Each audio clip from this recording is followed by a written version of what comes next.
So the new Microsoft Flight Simulator 2020 just came out. While you're downloading it, I wanted to go over a few quick things that should help you get started more successfully.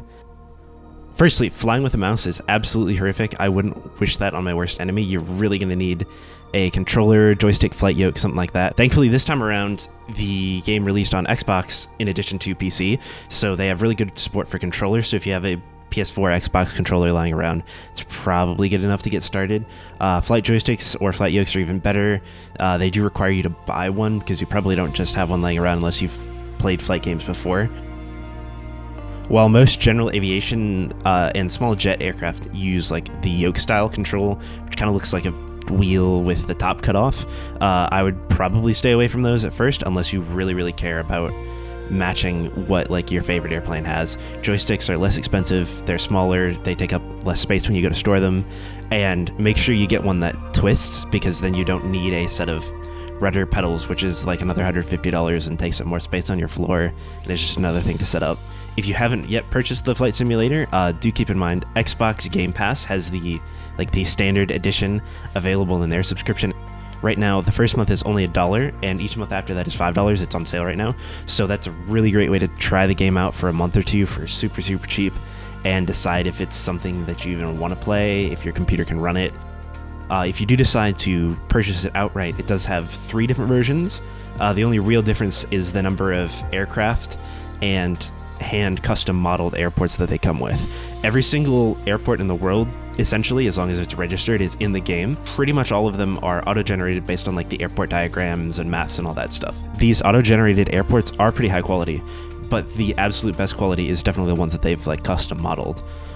They have a list on their website that shows which airports and aircraft come with each version. If you buy a version that doesn't have, this airport as a custom model, it'll just be like the default one that's modeled based on its map.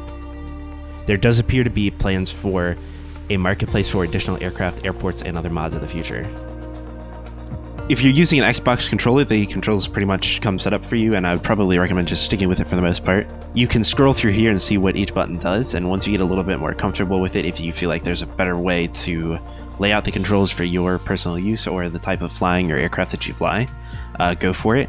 On the joystick side, a lot of the time you're going to have to set up your joystick manually. My joystick at this point is probably about 15 years old, so it didn't have a profile in here. It's a Microsoft Sidewinder Precision 2. I've had good success with all of the Microsoft joysticks that I've used, so I really like it and wanted to just keep with it. But I had to go and manually create this profile for it. So most joysticks, you'll have like a slider, and then you'll have like X, Y, and Z, which is like X and Y are fairly obvious there. X is left, right, Y is up, down, and then Z will be the twist if your joystick has one, which you really want to get a joystick that has twist for the rudder if at all possible. And then it also has the slider, which you can double, triple, quadruple bind to control all 4 engines, because very rarely would you need to change the throttle on one engine but not another. And if you did need to do that, there are other ways you can do it with your mouse or with keyboard. It will warn you if I go in here and click joystick slider X that it's used somewhere else, but you can just click validate and it'll be fine. For the actual flight control surfaces, what like pitches the plane, rolls the plane, and yaws the plane, the easiest way is to just use the aileron, elevator, rudder. There are more granular ones, but that tends to just create more problems than it's worth. It's really easy. You just click there, find the axis that you want. So just joystick, left axis X, and then validate. Boom.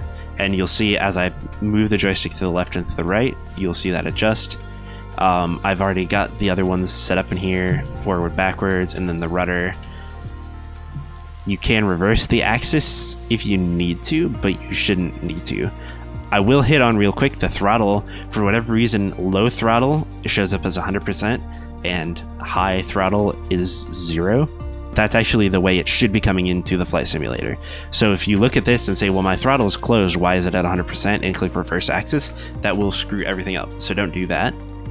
One other thing that you will want to adjust is your sensitivity For whatever reason, the sensitivity of the flight controls in this game are incredibly high. That incredibly high sensitivity makes it really, really hard to fly smoothly. Right now I have my sensitivities at -29, which is just, I was playing around with it. I'd probably go to more like -35 or -40. You can adjust it and see what feels right. The dead zone is basically an area where it won't pay attention to the input at all. My joystick being fairly old, it has a little bit of play in it before like you get into actual resistance. So if I take my hands off, you can see depending on which way it falls, like it's giving a little bit of an input. So I had to bring my dead zone up just a touch. That way I can take my hands off of the joystick completely and it won't start, banking or pitching the airplane a little bit. You do have a sensitivity for the controller as well. You'll want to decrease that at least a little bit just because it is very sensitive. Play with it, see what feels comfortable.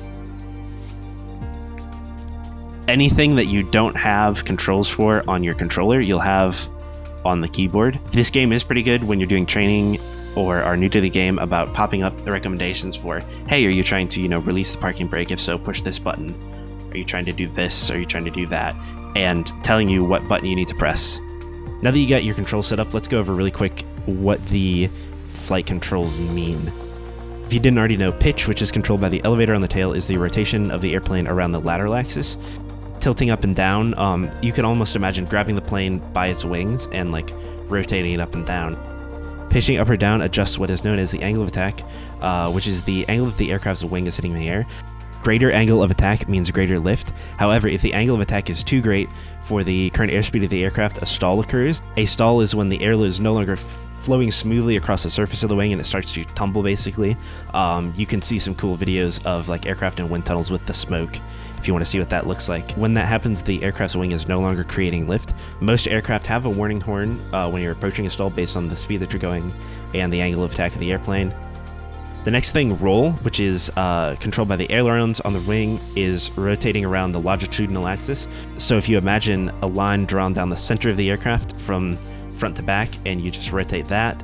Yaw, controlled by the rudder, the vertical piece on the tail, is the rotation around the vertical axis. Basically, like if you grab the airplane while it's sitting on the ground and twist it to the left and the right. The rudder pedals are also connected to the front wheels, which steer the airplane on a tricycle gear aircraft. So that will be your sole method of steering when you're on the ground. When you're in the air, the rudder is used to keep your turn coordinated, which basically, when you're turning, if you don't add in a little bit of rudder to yaw the airplane around, you get almost like a skid in the air, which is, especially when you're in a real airplane, is very, very disconcerting and you don't want to do that. On the panel in most aircraft, you'll see what's known as a turn and slip indicator. Usually, you'll either see like a little model of an airplane, or sometimes it's just like an arrow that will point straight up when you're level, or left and right, depending on how much you're banking either direction. Below that then is a ball in a little glass tube. When you're turning, you want to use rudder to keep that ball in the center of that tube. Usually it's marked by two little lines that you want to keep it inside. When you're flying, Flight Simulator keeps track of all of the stresses on the aircraft, how fast you're going, how hard you're turning, and it will basically crash you or end the simulation if you put too much stress on the aircraft. There is a way to turn that off if you want to go absolutely crazy and do whatever. But if you want to be a bit more realistic, leave that on. You can actually go into the manuals of the aircraft and see what's known as the V speeds for whatever aircraft. So you'll see things like VNE, which is the speed you should never exceed.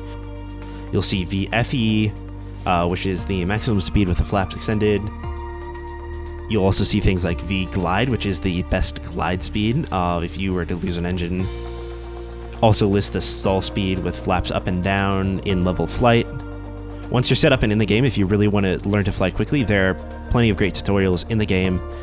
They teach you everything from basic flying to advanced stuff with navigation, flying in IFR conditions, etc. Let me know with a comment down below if there's any questions you have about the game once you're into it, and if there's anything else you want me to hit in a future video.